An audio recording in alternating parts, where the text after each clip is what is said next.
John was your friend. He was friends with everybody. I'm wondering if something like that happens if you look at your own life, if you evaluate your own mortality. Sure. It's the sort of thing that could happen to anybody, you know, if you just, you know.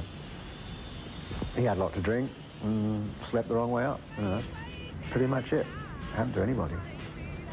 And so, yeah, you feel, well, take care, you know. That's it. You can imagine what a tragedy it was for everybody in that band when we lost John, let alone everybody who was listening to John as a fan, you know, because we all knew what an amazing talent he was. The Bonham name will carry on forever in his name anyway, without anyone saying anything. He was probably the best drummer in the world, one of the greatest drummers in the world. People, won't you listen now? Sing along, yeah. You don't know what you're missing now. The band was the four members. It really was the four members. That's really what made it. And with a quarter gone, you know, it's like a house with a wall knocked out. You know, it'll just fall. There's nothing there anymore. It's just no longer Led Zeppelin. What were the events that led up to bringing it to an end? Was there a band meeting called by one particular But person? after we lost John? Yeah. It went without saying. I mean, everyone knew it. Everyone knew it once we lost him. There was no way that we could really continue, honestly. Not honestly, because if any one of the members had have gone, you know, I don't think the band would have continued. The decision was made quite quickly. I mean, Everybody knew. everybody knew, yeah. It was just no longer Led Zeppelin. Didn't exist. I mean, it was in terrible shock for a long time. But everybody knew immediately. I feel great. I have a new life every morning, you know, and that's great. I wake up and go, oh, I made it again.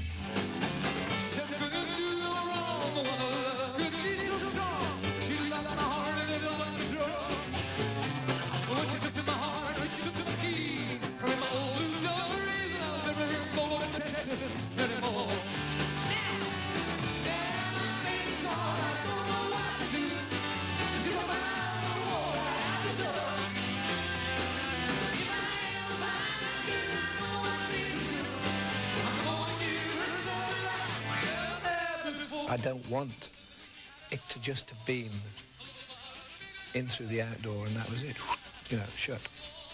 And now I'm beginning to achieve it.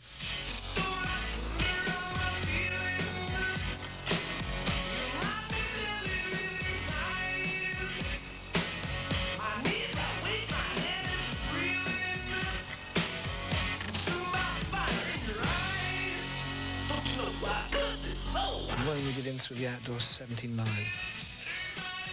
That was 4 years ago, you know. And I'm 34 now, and I reckon I can, for about the next 20 or 30 years, be doing stuff that's coming in off the wall on a tangent. And that's my main concern, to do it and do it nicely. I'm in the mood for a melody, I'm in the mood for a melody, I'm in the mood.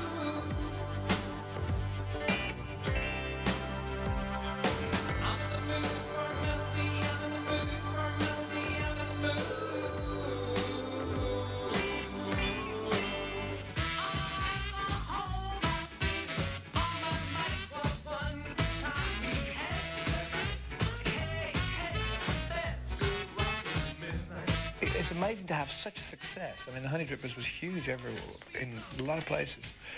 But for the least amount of effort, I'm used to sort of going through all sorts of artistic chaos. But I just had to stand on the side of the sea and sing Sea of Love, and everybody went, oh, what a nice boy.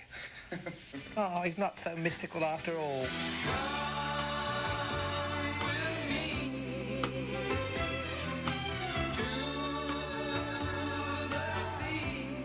When you came back out to do the solo career, was there a period of denial at all of your past so that you could get going with your future? Mm-hmm. Well, yeah, I had to distance myself from that, which I think I did quite sort of terribly and confusedly, but I had to do it. I wanted success on my own terms without giving you guys some excuse to keep waffling about the past. No one compares to my real girl.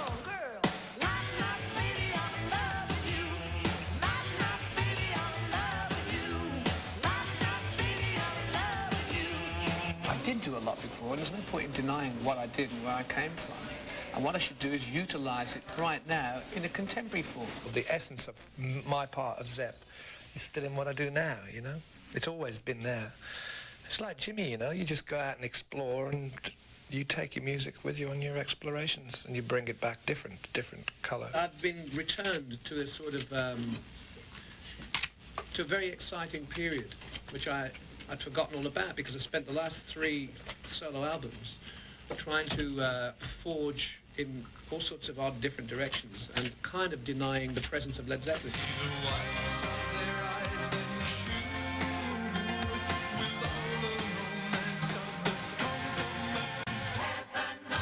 I'm going to try and avoid being one of those kind of cabaret artists who has to rely upon a big back catalogue. I'm trying to create a front catalogue, and I'm trying to create, with the advent of this record, which is my best for years and years and years since way back. I'm trying to create a lot of new stuff, but at the same time I don't feel so... I think I've distanced myself enough from Led Zeppelin now to be able to actually play Led Zeppelin songs without feeling too bad about it.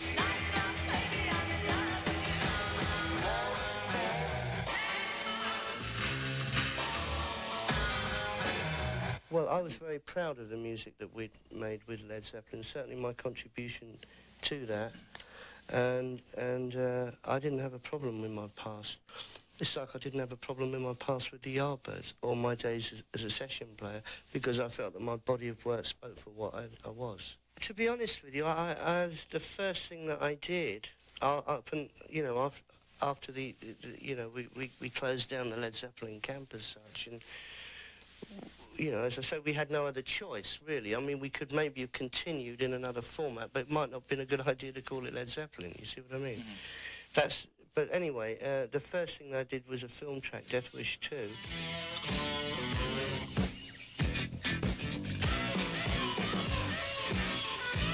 And then we went on from there to do The Firm, and we did what originally was going to do one. It was going to be one album and a tour.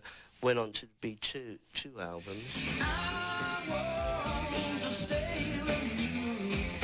I want to play with you, baby. And then after that, I thought it was time to do one on my own, which was the Outrider one.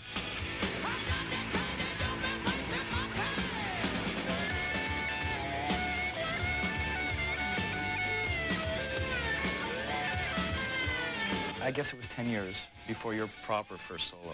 So it was the fact that I was still involved musically in doing things, but it just wasn't. I was quite happy doing what I was doing as opposed to having to forge a solo career as such. You know, I mean, as far as I was concerned, it still was a solo career. It's just it was involved with others. Yeah.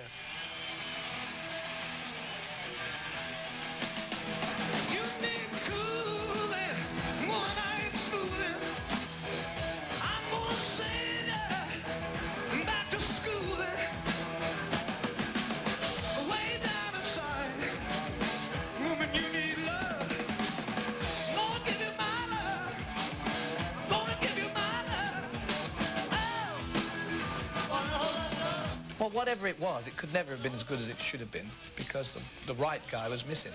Yeah. The correct guy for the job is not there. So nobody else can do it anyway. It was the first gig in a long time, wasn't it? First time we were back on stage. I mean, it actually did feel like we'd been playing the week before. We just walked back on stage. In one respect. In another respect, of course, it was. No, yes, it was. It was very exciting. Well, it was the right vehicle to come back together. The only problem was that Phil Collins tried to make a media event for himself out of it, and Robert had nominated Phil Collins to do it. Keep it cool, baby. Keep it cool, baby. The thing was that Phil Collins had worked with Robert on his solo projects, and. He appeared on the stage. I liked the idea of having 2 drummers, you know, without John Bonham. That idea appealed to me. But the fact was that one of the drummers didn't know the numbers. So all he was doing was sitting there smiling, and it made everyone really furious. You know, that was like part of something that was really quite precious to them, you know, which was their music. So that really was I mean, it was okay. I remember my guitar was given to me in this great panic of Live Aid, and it was out of tune. I went, oh my God. And there's like millions and millions of people accessing it on television. You've got an out of tune guitar. Fantastic. I haven't had a lot of luck with these sort of things because it wasn't much fun doing the Atlantic 40th either. That was another one which is a bit chaotic. But still, you know, managed to live through it all.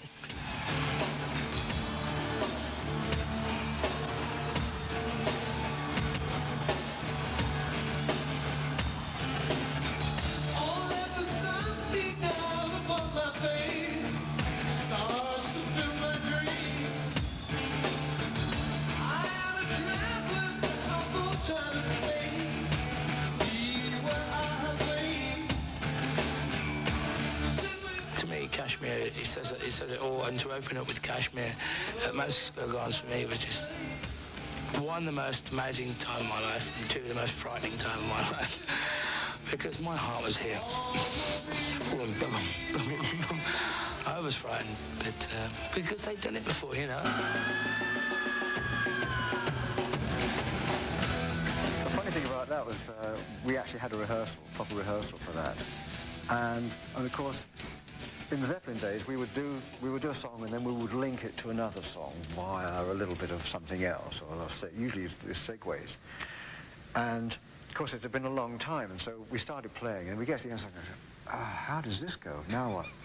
And Jason would immediately go, well, in 1973, you used to go via this song and that way around, but in 1975 you changed it, and then it would like modulate to this, and he just knew all the bootlegs, and he knew all the moves, and he was just like this walking encyclopedia of Zeppelin stuff behind us. Oh yeah, you're right, you know, so it's brilliant.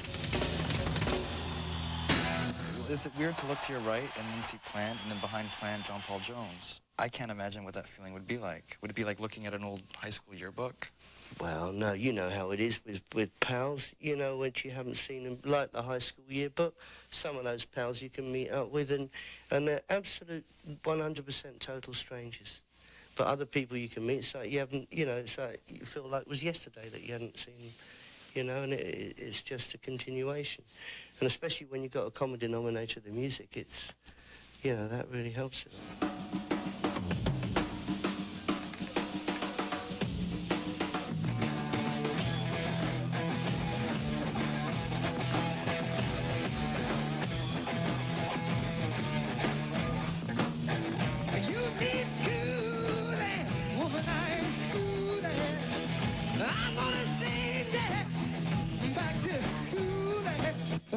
Through this sort of thing with, I mean, Willie Dixon went after Led Zeppelin for a whole lot of love. Now, what stops you from going after the obvious, people like The Kingdom Comes and that sort of thing?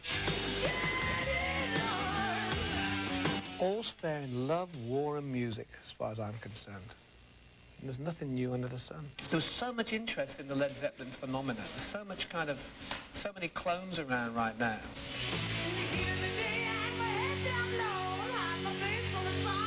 Well, you know, the thing is that David is the only one who's pretending that it's not happening. There's a Rolling Stone thing coming out next week, and there's an article in it about the kind of continual vision of Led Zeppelin and the repetition in music. And he's the only guy who didn't comment. I mean, the guy from the Cult said, what's his face? Ian Asbury? Said, well, you know, there was something real special about them. They were very, very important, blah, blah, blah.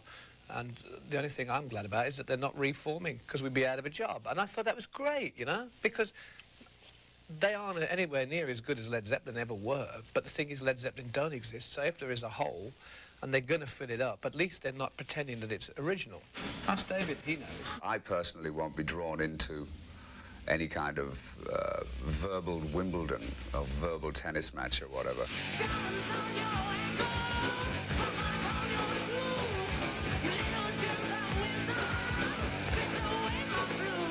When Jimmy and I sat and spoke, this was as two musicians, and we sat down and discussed. We didn't plan to make a Lead Snake record or whatever. We sat with a blank canvas and just came up totally unprepared, not ill-prepared, but unprepared to work. And who was going to dictate to us, with the greatest respect? And that's not being bombastic. Who's going to turn around and say, oh, you should remake Stairway or Rock and Roll or whatever. Nobody interfered. I have the greatest respect for Robert, and the circumstances, it's much more interesting to talk about now and potential tomorrows. What do you think of Jimmy Page and David Coverdale joining up? I don't mind. I think if Jimmy's happy, that surely's got to be the only thing to concern ourselves with, you know? Really, there's no point in being a bitch or being... When I go home, I listen to Julian Cope and Talk. So I don't listen to a lot of music that is coming from a kind of very tough, masculine stance area, because I don't think it's what is needed to entertain people. I don't intend to you know, decimate people, because it's only an opinion. So I'm just happy that Jimmy's out doing something.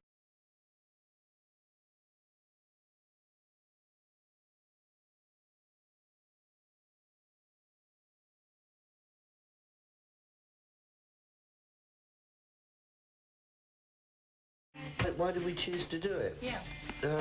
We thought it'd be a really good idea. We discussed it and thought, yeah, let's have a go. It's a good challenge, you know. And certainly to readdress some of those songs with different colours, you know. Or the colours may have been there in a subtle way before, but to bring them right up front and just have a good time and have some fun and do a project we could be proud of. Yes, I bought you those phones. Hey man, turn your head a while. I think I see my sister come riding many miles. Personally speaking, I've been wanting to work with Robert for a long time, and in the past it had just been in dribs and drabs on certain record projects, playing on Robert's album, and he sang on one of mine, and then the sort of Live Aid and this sort of thing, and the time was right really, and we discussed a lot of areas of how we could get things together, and we both agreed on the fact that that we would have to do something that was within a new light. Maybe if we were to do the old numbers, then it would be like possibly set the same picture but within a different frame, you see. It was just the right time. It's a ridiculous comment, really, but all the times that we've been, that there's been any consideration about us working together, were always some kind of, the mechanics behind it were not our mechanics. We weren't the sort of orchestrators of the idea. And even though this began on a similar theme of other people suggesting an idea, and definitely that process helped us. I think we had something to do which was fresh, and something to go out and try and combine with our old music and create new music. And what you see tonight, when you see it, you will see that it's really a treat. Little drops of rain, whisper of the pain, tears of love lost in the days gone by. My love is strong, with you there is no wrong. Together we shall go until we die. So we hadn't had a chance to really sit down and talk about a project that we could really get, you know, our teeth into, maybe our hearts into as well, and to know how to do it and how not to do it. And if we got back together, we weren't going to go backwards, we wanted to go forwards, and this gave us a vehicle to do it. Is that what you say to critics who say, why not just let Led Zeppelin be? Well, it is. It's been. This is a new incarnation. What I'd say to critics is just listen to what we're doing. Close the door, put out the light.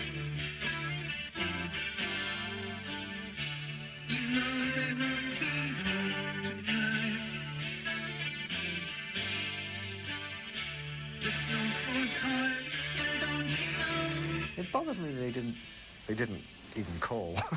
I mean, you know, it doesn't bother me that they don't want me in whatever plans they've made, but it could have like told me they were going to do it. I didn't want to confuse the issue. We just wanted to try it out and see how far we could get. Right. And I think the thing is to make it as simple as you can, to reach a point where you know it's either happening or not. Yeah.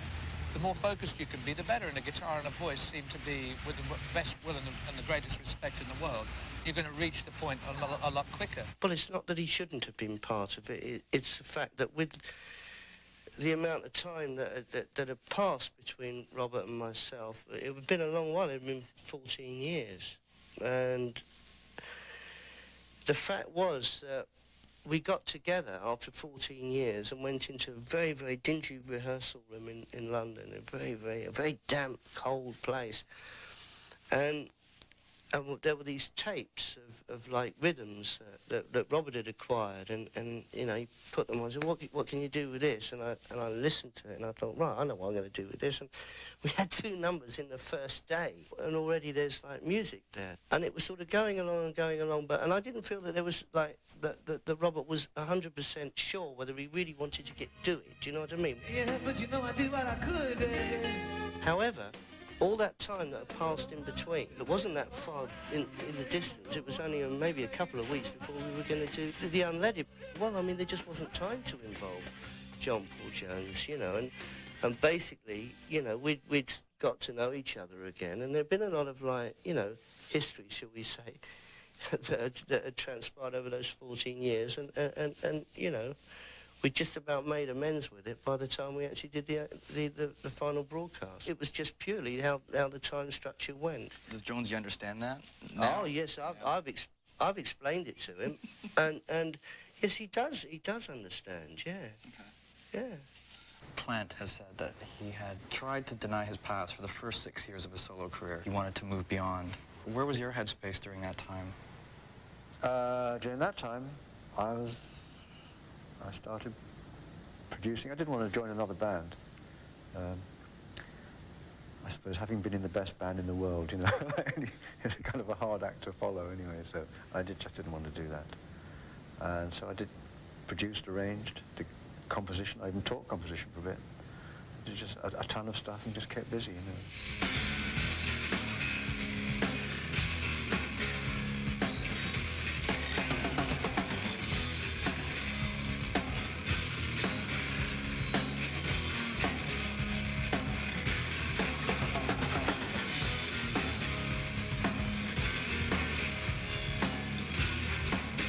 When I first turned professional at the age of 16, it's all just one long river.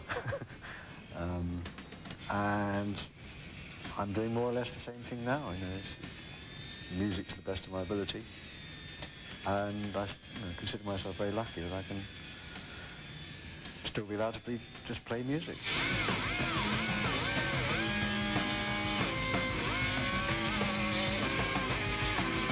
It sounded like you had a good time putting this together, and I know you speak very proudly of it.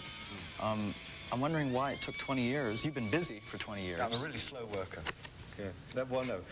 I have been busy, busy for 20 years, and I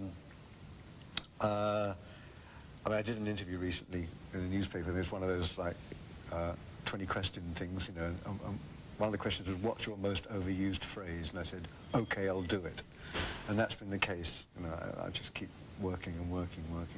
I keep thinking, well, maybe I should do something on everybody else's record, which I've done basically for 38 years, you know.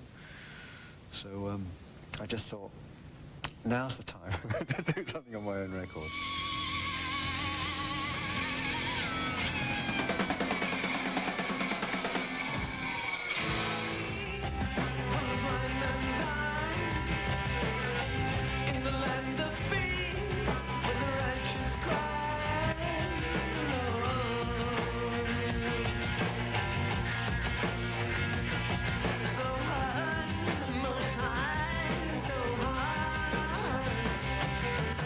Well, it's a very honest album. Certainly, you know, as far as the playing aspect of it goes, you know. With the general feel of it, harkening back to Physical Graffiti, there are moments on that where things speed up, slow down, I'm singing out of tune, whatever it is. It doesn't matter because you capture the moment.